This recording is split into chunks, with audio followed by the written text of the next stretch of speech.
Hello किसान भाइयों, welcome to my YouTube channel farming with Piyush. किसान भाइयों, अभी अधिकतर किसान भाइयों के जो धान के फसल हैं वो अपने अंतिम चरण में आ चुके हैं। अब उनमें बालियां निकलना प्रारंभ हो चुकी है, परंतु अब देखा यह जा रहा है कि जो अधिकतर धान की बालियां हैं वो इस प्रकार से लाल काले रंग के हो रहे हैं। जो बालियां अभी निकल रही हैं उनमें भी इस प्रकार से लाल कालापन आ रहा है, और जो बालियां, जैसे कि आप देख सकते हैं, जो बालियां निकल गई हैं उनमें भी इस प्रकार से लाल और काले दाने आ रहे हैं। ये जो दिक्कत है वो अधिकतर किसान भाइयों ने इस जो समय है, यानी कि इस सीज़न में, ये जो धान के जो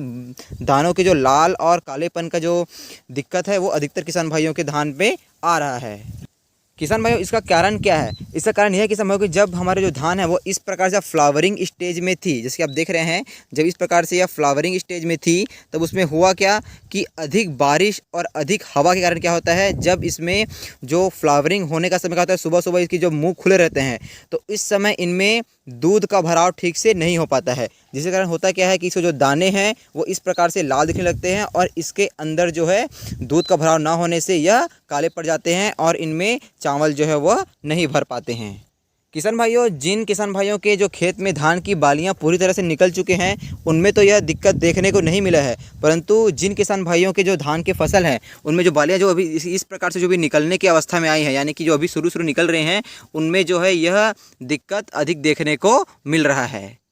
यानी कि जिन दानों में अभी जो दूध वो भरना शुरू हुआ है, तो उस समय क्या हो रहा है, इनमें जो है लाल और काले दाने की समस्या आ रही है। इसका मुख्य कारण है फ्लावरिंग का ठीक तरीके से नहीं हो पाना। किसान भाइयों, इसमें जो गलती है वह मेनली हमारी ही है, क्योंकि हम क्या है, जल्दी फसल को लुआई करने के चक्कर में अगेती धान जिसे बोलते हैं, या जिसे हरहुना धान हम बोलते हैं, जिसका जो समय अवधि होता है वह मात्र करीबन 3 महीनों का होता है, उसको लगा देते हैं। परंतु होता क्या है, उस समय बारिश का जो सीज़न जो है वो अपने मौसम जो है लौटने की अवस्था में होता है, और जैसे ही जो हमारे धान में बालियां निकलने वाली होती है उस समय बारिश जो है वो गिर जाता है और अधिक हवा भी चल जाती है। परंतु लगातार कुछ दिनों, यानी 1-2 दिनों तक लगातार सूर्य के ना निकलने, यानी कि लगातार बारिश हो जाने से क्या होता क्या है, इनमें जो दूध का भराव ठीक से नहीं हो पाता है और दानों में लाल और ये जो कालापन की समस्या आ जाती है। इसका मुख्य कारण एक प्रकार का फंगस भी होता है। किसान भाइयों, इसको रोकने के लिए हमें कुछ एंटीबायोटिक दवाइयों का यूज़ करना पड़ता है, जिससे कि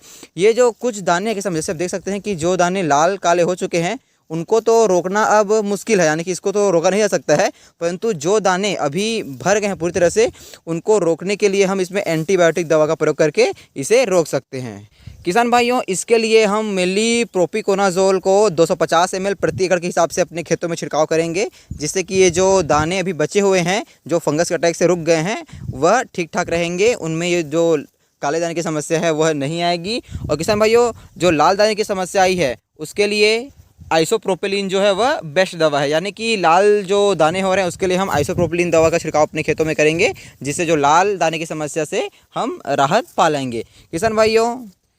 आपके जब धान के अंतिम जो चरण है इसमें आपके जो धान के बालियों हैं उनमें लाल और काले दाने ना आए, इसके लिए आप जब आपकी जो धान की बालियां हो वह निकलने वाली हो, यानी कि इस अवस्था में हो, उस समय ही इसमें आपको फंगेसाइड्स का प्रयोग कर लेना है। फंगेसाइड्स के लिए आप सोफिया का यूज़ कर सकते हैं, या बहुत से प्रकार के अलग अलग कंपनियों के फंगेसाइड आते हैं, उनका उपयोग अपने खेतों में कर ले, जिससे धान की बालियाँ निकलने के समय जो धान के लाल दाने काले दाने की समस्या है वह आपके धान की बालियों में नहीं आएंगी और आपका उत्पादन भी बहुत अधिक होगा। किसान भाइयों, आपको यह वीडियो कैसी लगी कमेंट करके ज़रूर बताएं। यदि आपके मन में इसके प्रति कुछ सवाल हो या कुछ सुझाव हो तो कमेंट कर दें। धन्यवाद। जय हिंद, जय भारत, जय छत्तीसगढ़। छत्तीसगढ़ यहाँ सबले बढ़िया।